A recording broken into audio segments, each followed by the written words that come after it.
Welcome to the Global War Watch Network. We're here to give you clear, no-nonsense analysis of the systems and strategies that are shaping our world. Hey, if that sounds like your kind of thing, do us a favor and hit that subscribe button. All right, let's get right into it. For years now, the S-400 has been pretty much the undisputed champion of long-range air defense. But there's a new system on the block, and it's not just an upgrade. It's a total reimagining of what air and even space defense can be. We're talking about the S-500. You see, the S-400 changed the game, but the S-500, well, it rewrites the entire rulebook, and we're going to show you what makes it so terrifyingly advanced. So before we can really wrap our heads around the S-500, we've got to talk about the reigning king, the S-400 Triumph. This is the system that has set the global benchmark for more than a decade. It's the standard everyone else is trying to beat. And for good reason. When military planners talk about creating a no-fly zone or an anti-access bubble, the S-400 is the first thing that comes to mind. Its reputation is built on some seriously formidable, battle-tested capabilities. And the numbers really back that up. We're talking about an aerial range of 400 kilometers, an altitude of 30 kilometers, and a radar that can spot threats from 600 kilometers out. I mean, that is a massive bubble of control. It's designed to hunt down and destroy jets, drones, and cruise missiles with ruthless efficiency. By any measure, this is an incredibly powerful system.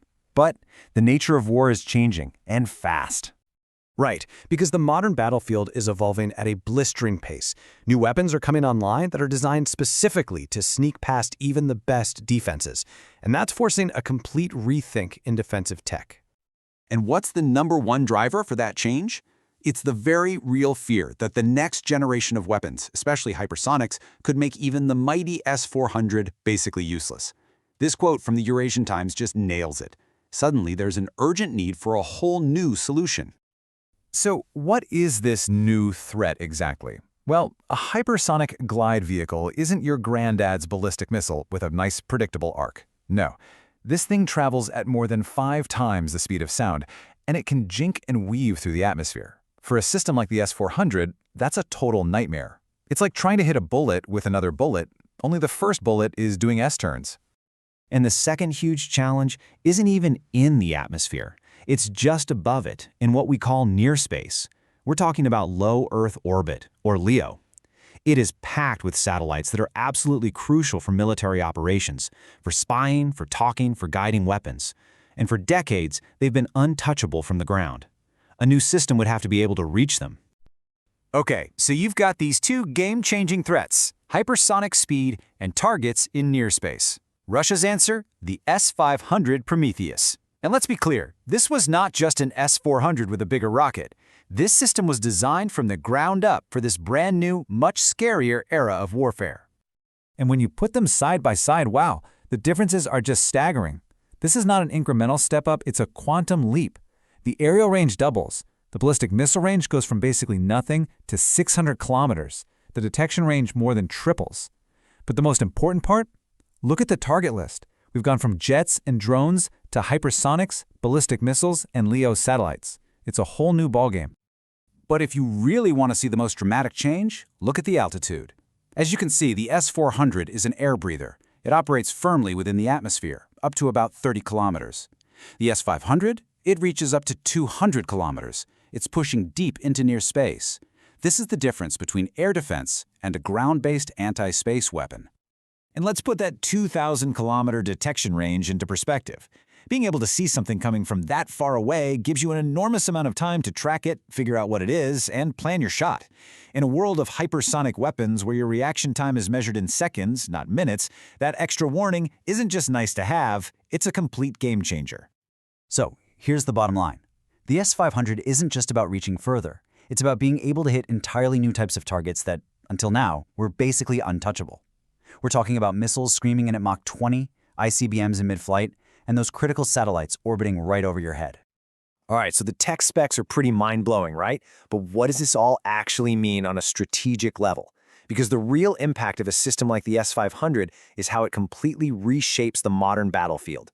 Which brings us to the billion-dollar question that military planners all over the world are grappling with. When a defense system gets this good, does it create an impenetrable dome, a no-go zone for any potential enemy? Well, the answer, it's complicated. You see, the S-500 isn't designed to just replace the S-400. It's designed to work with it to create a seriously tough layered defense. Think of it like this. The S-500 is the outer shield. It's the long-range quarterback taking out the biggest and fastest threats way out there. Meanwhile, the S-400 and other systems are the inner line of defense, handling the more conventional stuff like jets and cruise missiles. And when you network them all together, you get a defensive bubble that is way stronger than the sum of its parts. And an approach like that has some huge strategic consequences. First off, it's a direct counter to specific Western programs, like the U.S. Army's Dark Eagle hypersonic weapon. Second, it massively expands Russia's anti-access/area denial bubble, that A2/AD zone, making it incredibly risky for anyone to fly planes or even satellites anywhere near its borders. And finally, and maybe most importantly, it forces everyone else to go back to the drawing board. You can't use the old playbook against this. You have to innovate, and that could very well kick off a whole new arms race.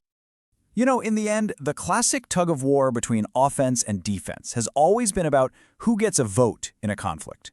For decades, things like stealth and precision weapons have given the offense a very loud vote. The S-500, well, it represents a powerful new veto for the defense, and it challenges the entire idea that air superiority can ever be guaranteed again. So that's the S-500 Prometey. It's a system that doesn't just raise the bar for air defense, it basically launches that bar into orbit. Thanks so much for joining us for this explainer. We really hope you found it valuable.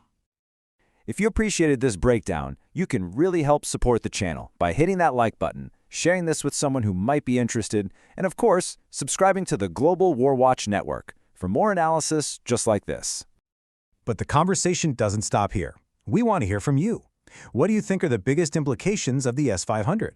Does it really make the offense obsolete?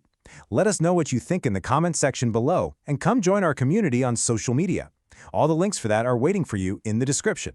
Thanks again for watching.